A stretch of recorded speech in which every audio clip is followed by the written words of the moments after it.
I'm a filmmaker, you're a filmmaker, let's talk about it. So after last week's like heavier video, I thought it'd be a lot of fun to go ahead and just do a simple After Effects tutorial today.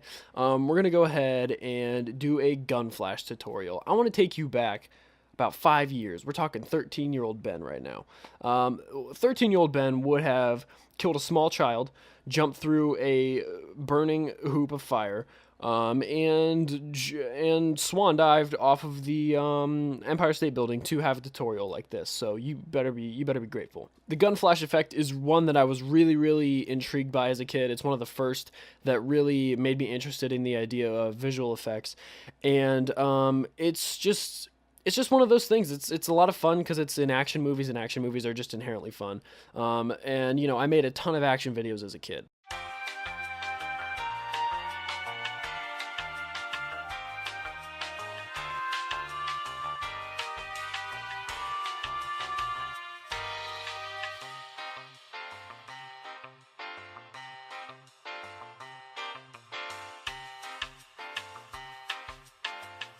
They were horrible, and I used an app to make the effects, but once I got my hands on Adobe After Effects for the very first time, my first priority was to go ahead and try out a gun flash effect. So that's what we're going to do today, and this is a mix of just a lot of practice, a bunch of different tutorials I've seen, and just what works best, I think, for me, and just in general, what I think looks best with just After Effects. There are no plugins or third-party assets or anything like that. There are a few things I'm going to be using that I bought, but they're just extra things that add a little extra. You can still get the basic effect down with just the internet and Adobe After Effects. So let's go ahead and get started. So as always, the very first thing you're going to want to do is go ahead and shoot something.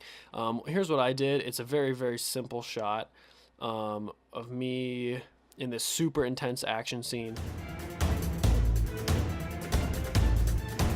Right there, man, the intensity and just the drama that you feel dripping off the screen is.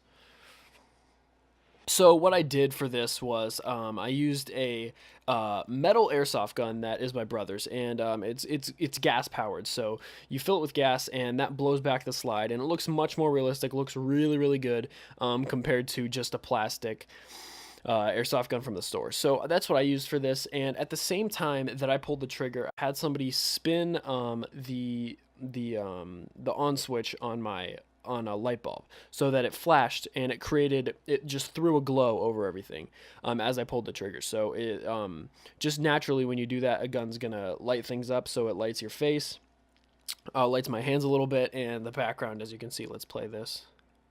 It's really quick, but it adds a lot, and I think if you can do that and practically, as opposed to trying to throw something together in After Effects later, it's going to look 10 times better. It looks, you know, natural light works in a way that you can't fake. So I think it looks really good. So if you can do that, definitely go for it. And as far as the gun prop goes, just make sure you're being really safe. You know, when you're out in public with a prop gun, and you know, when you're in your backyard messing around with friends with an airsoft gun, you know, your neighbor calls the cops on you, and the cops come. They can't tell it's fake. They can't tell it's a toy. So just make sure you're being really safe when you're out in public. You know, messing around with these toy guns and stuff like that. I was in my room, so it was fine. But just be aware of that, and always keep that in the back of your mind. And I love, you know, action movies and gunfights and explosions and all that, but if I'm being honest, real guns scare the shit out of me. So just make sure y'all being safe out there. So as always, I'm gonna go ahead and open up After Effects and import the footage. Now I've already got a little bit going here. Let's get rid of this flash just so we have just the footage. Now this is the footage here that I shot. So the first thing you want to do is go ahead and scrub to the point where the gun does that slide back, or wherever your actor, you know, does that, just so that the flash happens when it looks like it should. So we're gonna go ahead and scrub. Looks like right about here is where the flash should happen. So the way you're going to get a flash is going to go ahead and open up Google or whatever web browser you're using, and you're going to type in gun flash. Gun flash is going to come up, images, and really any of these with a black background is going to be good. The reason that we need a black background is so that we can blending mode add it, so that we don't have to worry about trying to key around the picture or anything like that, or throw a mask on it. So I'm going to use this one. This one looks all right.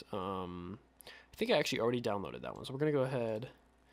Is that? Yep. All right. So we're going to go ahead and drop it on the footage. Right click and blending mode add. And as you can see already, the black's gone and it looks really, really cool. We're going to go ahead and line it up for that one frame. And shrink it down, leave it 1 frame long, and right there. So it already works as far as timing goes, but you know, there are tons of different options you can do for adjusting the size and scale and opacity of all this.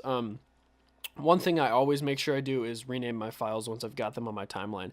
So footage wasn't named that, I changed it to timeline, but we're going to right click and rename this to flash because that's the thing right there. We can get rid of this black solid. Now in action movies, and especially with bigger guns, machine guns and all that, everything's like heightened, you know, so the flashes are like way bigger than they are in real life. In real life, the majority of the time, a gun doesn't actually create a flash like that. If it does, it's really quick and you can barely see it, or it's just some kind of dust, explosion or whatever. So, but since we've been trained watching action movies that they're supposed to be big and over the top, you can definitely do it, you know, really big if you want. I'm going to do it somewhere in between because I think it's a little too small right now. So we're going to do something like that maybe.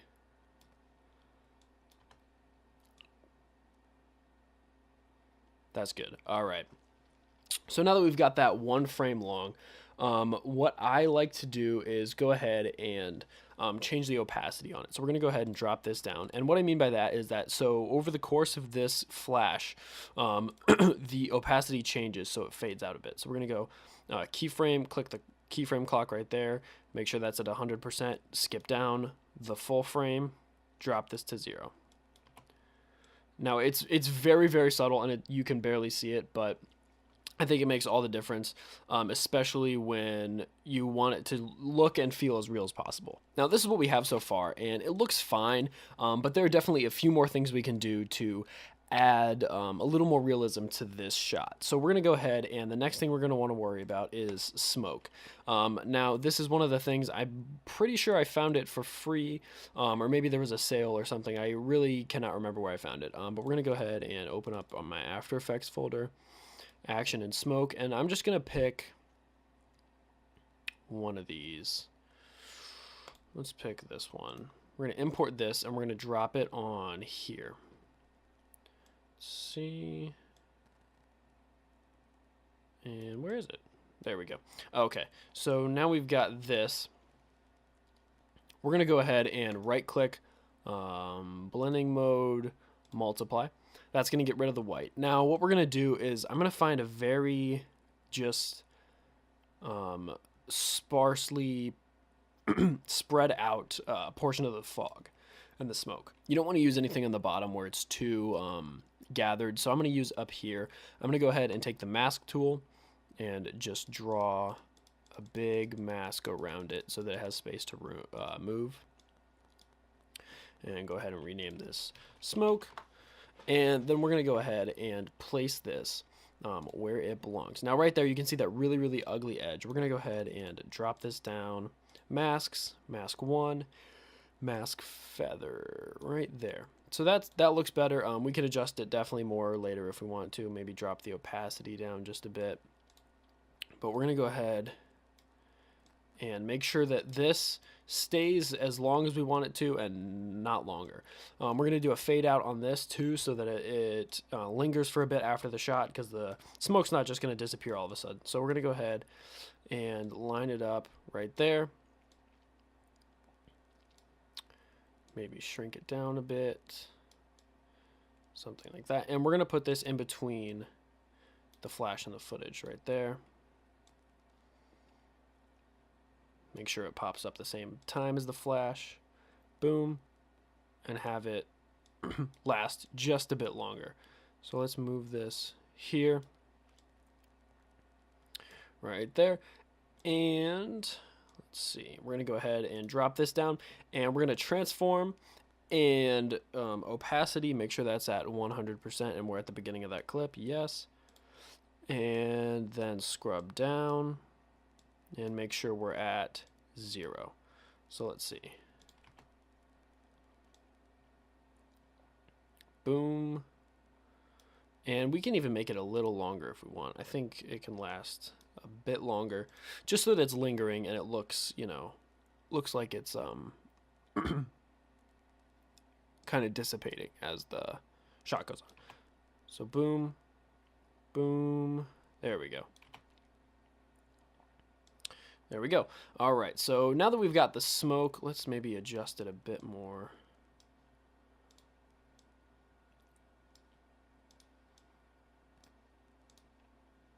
And maybe move the flash back a bit to cover it. Yeah.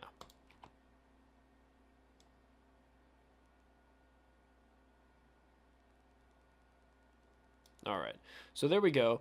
We've got the smoke and the flash, and there's really one more thing I think we can do that will really tie this effect together. So this smoke is very, very dark. So if you want, you can go ahead and search up curves here in the effects and presets, drop that on the smoke layer. And what I did was I just lightened it just a bit, just so it's got a more light color to it as opposed to being very harsh and black like it was. So we're going to go ahead and one last thing, like I was saying, we can add to this. So we're going to go ahead and file, import, and I have some embers that I bought from Film Riot online. And I can't remember which one it is, so let's just import all of them. But you can find pictures of embers, or there are green screen ember or spark things everywhere, so you can definitely find one. You don't necessarily have to use this same one that I'm using, but this is what I'm going to be using for the tutorial. So it's just embers like that. So let's see. Stretch it out a bit. Right click, blending mode, add. Come down here, make sure you rename that embers. Gotta stay organized, otherwise you'll lose track of your stuff. And we're gonna go ahead and just adjust this to how it would fit with everything else in the shot. So, you know, you don't want this to be distracting. You just want it to fit in there with everything else. So we're gonna go and drop this down just a bit. And we're gonna make sure that it stays and that this lingers just as long, if not longer, than the smoke did when we had that. So right now it's just one frame, and that's fine. But if we let it linger for a bit longer and let it stay with the smoke, I think it's gonna look just that much cooler. So let's see, opacity, right here, 100%, 0, right there.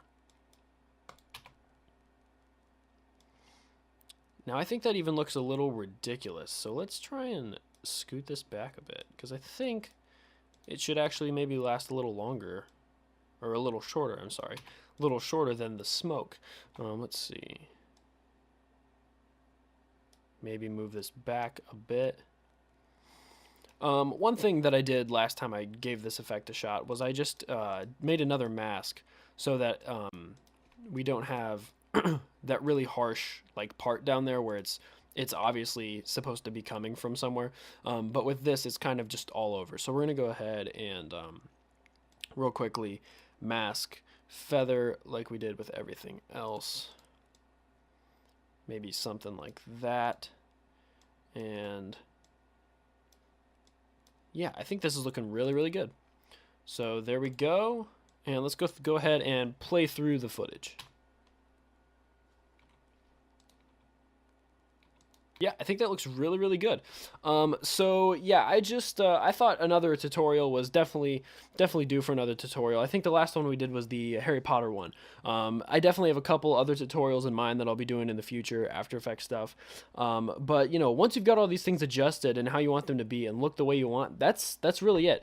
Let me know if you guys thought this tutorial was helpful, if it helped you with anything. Definitely comment down below if you think that this was helpful, if you want to see more tutorials in the future, and of course, as always, thank you guys so much for watching. If you like what you saw here, don't forget to like, comment, subscribe, and share. This has been a Runaway Brain production, and I'll see you guys next time.